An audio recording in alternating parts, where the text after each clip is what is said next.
Bonjour et bienvenue à tous pour un nouvel épisode de la chaîne Oak Island Research. Aujourd'hui une petite vidéo en français, les Américains y ont eu droit il y a 2 ans. Je vais vous parler d'Ian, vous connaissez pas Ian.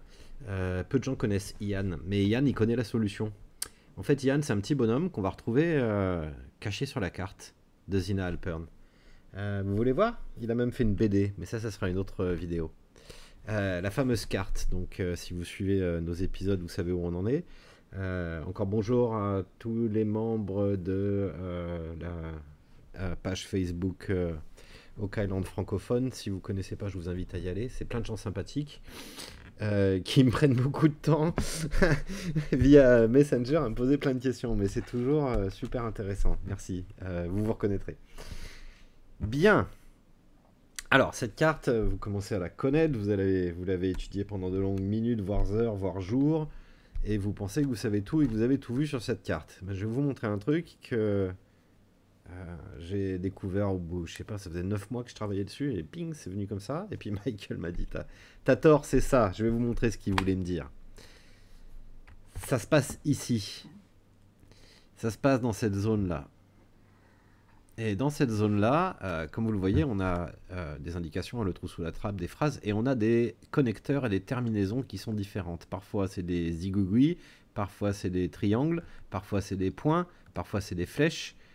Michael a tenté de donner une raison à tout ça qui flotte entre pas d'accord et d'accord. J'arrive pas à me faire une idée. Bon, il faudrait voir ses vidéos. C'est pour ça que je fais pas la traduction de ses vidéos à lui. Par contre, sur le bassin et le barrage, on voit que les terminaisons, elles sont particulières. C'est pas comme les autres. Et donc, j'ai zoomé sur cette section, la section le bassin, le barrage et ce qu'il y a écrit ici, le marais.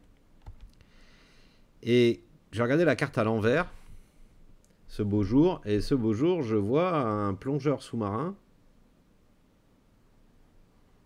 avec une jambe, des palmes, la tête.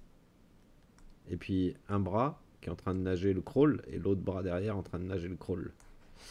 Et je me dis tiens, c'est quand même marrant, c'est particulier cette image là d'un bonhomme qui est en train de nager, j'ai l'impression qu'il nage et qui va dans une cave souterraine. Il y aurait une cave souterraine sous Oak Island par laquelle depuis cette berge on peut accéder. Alors, ça me paraissait quand même assez gros.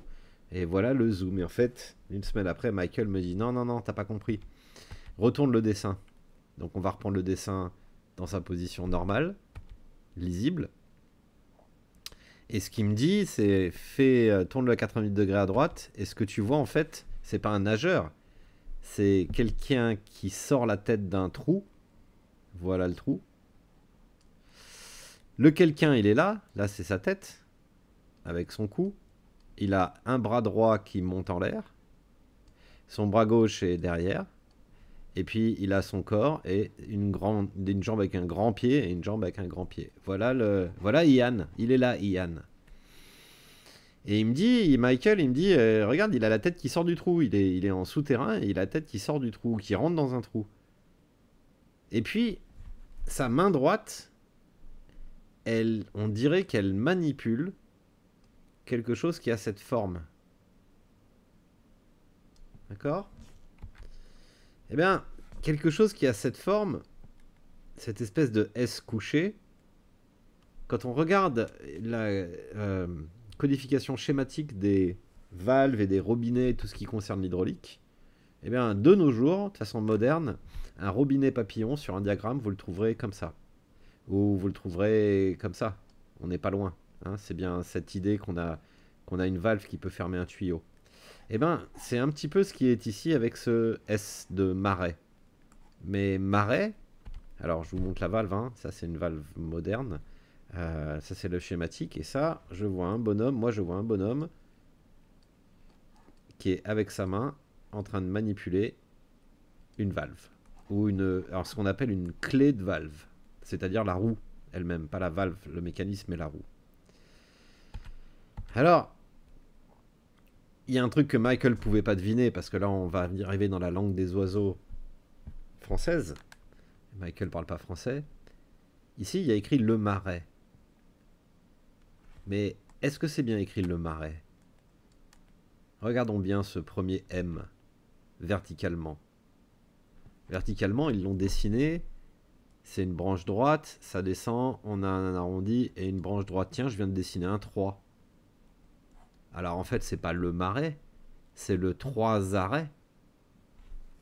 Le 3 arrêts, le 3, et il reste le mot arrêt.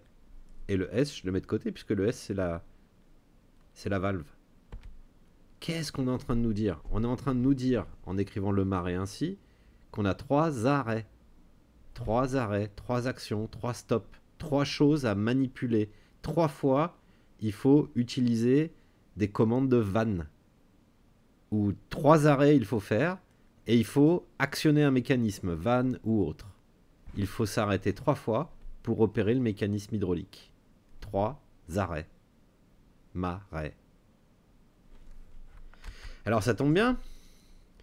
Ça tombe plutôt bien, parce que quand on regarde ce schéma qui vient des Scrolls of Anteera, le livre de Don Roux qui capte l'héritage de Bill Jackson. Donc c'est 7 pièces de documents qui forment un puzzle et qui réassemblés montrent ce qu'on pourrait interpréter sérieusement comme étant le dessous d'Oak Island, avec le Money Pit ici, avec les rondins tous les 10 pieds, donc tous les 3 mètres, avec à une certaine distance, on a la 90 foot stone, la pierre de 45 mètres, 3 x 9, de 27 mètres, qui faisait un poids où on ne sait pas la mécanique, mais ici j'ai depuis l'océan les box drains qui ramènent l'eau et qui piègent, et qui ont piégé jusqu'à faire remonter de l'eau jusqu'à la surface. Et en fait, ce qu'on nous explique, je vous l'ai déjà expliqué dans une vidéo, c'est qu'on a une instruction qui est la formule qui dit arrêtez, ne terrez pas, et ça reste une énigme, ne terrez pas, ce qui veut dire remettre de la terre quelque part. Et l'instruction dit creuser à 45 pieds, at 40 feet, 40 pieds, pardon, 40 pieds d'avant 1650, donc pieds français de Charlemagne, qui correspond à 45 pieds américains, creuser à 45 degrés d'angle, à 522 pieds la hampe, à 522 pieds, donc 560 pieds moderne américain la hampe, et à 1065 pieds, donc 1140 pieds moderne US, entrez dans le corridor, et vous aurez la chambre à 1065 pieds. Ça, c'est la formule qui donne ça, et qui décrit parfaitement ce que ce dessin tente à exprimer. Eh bien, imaginons que je sois un chercheur, que j'ai la carte de Zina Alpern, je vais donc creuser mon trou jusqu'à 45 pieds. Je vais descendre jusqu'à la hampe, et à la hampe, j'ai un premier arrêt, où je dois manipuler cette hampe, et la fermer ou la lever suivant ce que je veux faire. Dans le cas présent, si je veux accéder au coffre, je la ferme, je la mets en bas, elle va me bloquer tout l'eau qui vient de l'océan. Et puis, la deuxième chose que j'ai à faire une fois que j'ai fait ça, que j'ai bloqué pour pas me noyer, je ressors du puits, je cours en haut de l'île, elle n'est pas très longue, et j'arrive à un autre endroit de l'île qui s'appelle le trou sous la trappe. Le trou sous la trappe, il est ici, tout en bas à gauche. Donc j'ai une trappe, la trappe elle est ici, que je dois ouvrir pour évacuer apparemment l'eau dans une cavité inférieure en altitude, profond dans la terre. Et j'ai ici une autre trappe qui, j'imagine, se commande, parce que tout ça c'est de la terre, donc il y a un petit souci, c'est que je ne vais pas les crapahuter dans ces tunnels, donc je pense qu'il y a une commande qui est longe aussi, ou qui n'est pas dessinée, mais je dois pouvoir accéder avec un système de commande de chaîne à pouvoir ouvrir cette trappe et ouvrir cette trappe pour que l'eau puisse s'écouler vers le bas. Donc ça, c'est mon deuxième arrêt. Premier arrêt, manipuler la hampe. Deuxième arrêt, je vais le mettre en bas, manipuler et ouvrir le trou sur la trappe.